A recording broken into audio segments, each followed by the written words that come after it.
What's up, guys? Welcome to Talking Pigskin Week 5 edition. Holy crap, first quarter of the season's already over. Last week I went 4-1 with my picks. Feel pretty good about it. The Packers looked like they were in control for most of that game on Thursday night. Unfortunately, they blew it at the end. Good for the Eagles, but other than that, all my picks on Sundays were on point. I told you guys Saints would beat the Cowboys, and they did.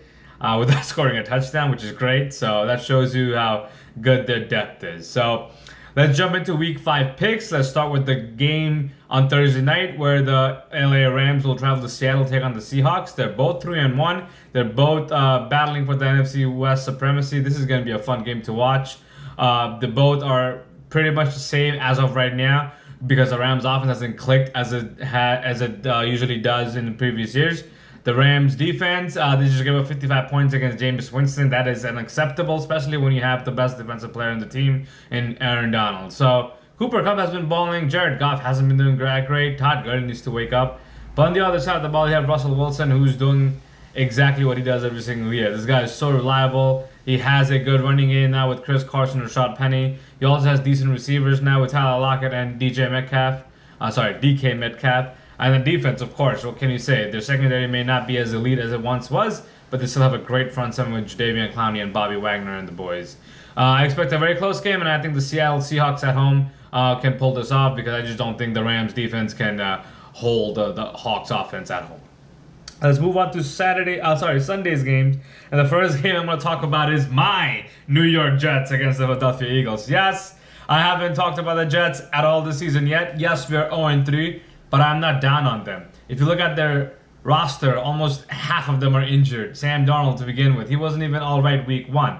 So I'm giving this team a pass. Yes, I was at the game on Monday night when they played the Browns. It looked horrible. But Luke Falk was just signed of the street from that day and played in that game. You know, you can't expect much from him. The offense hasn't scored from week 1. I'm well aware of that. But Le'Veon Bell has been a fine asset for this team, and he will continue to do well for this team. The defense with Greg Williams has to wake up. Even CJ Mosley and Quinn Williams has been out, so hopefully they can come back. But Darnold, we don't know what the situation is. He did practice today. I'm not sure if he's going to play or not on Sunday.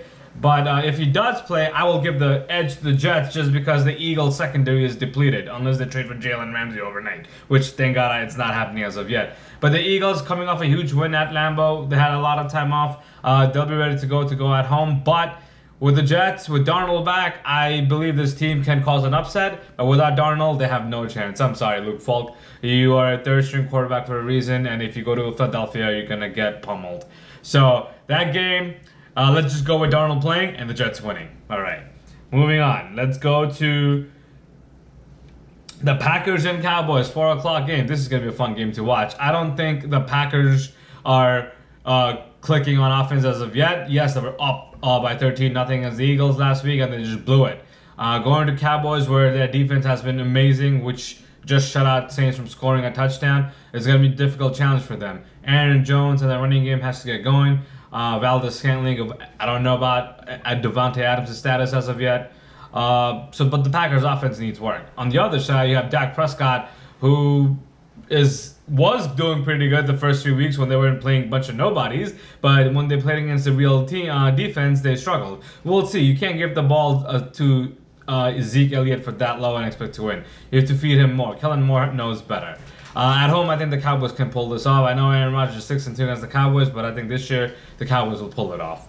Moving on to the Sunday night game where the Indianapolis Colts, who just lost the Oakland Raiders, will travel to Kansas City to take on the Chiefs. The Chiefs, oh my God, what a scare the Lions gave them. I know I told you guys that they will win easily, but apparently the Chiefs had one of the worst games you can think of. The Lions are actually good. Matt Patricia has that defense playing very hard, and Matt Stafford has been playing very well too. The Chiefs, with all their weapons, are going to be too much for the Colts, who are...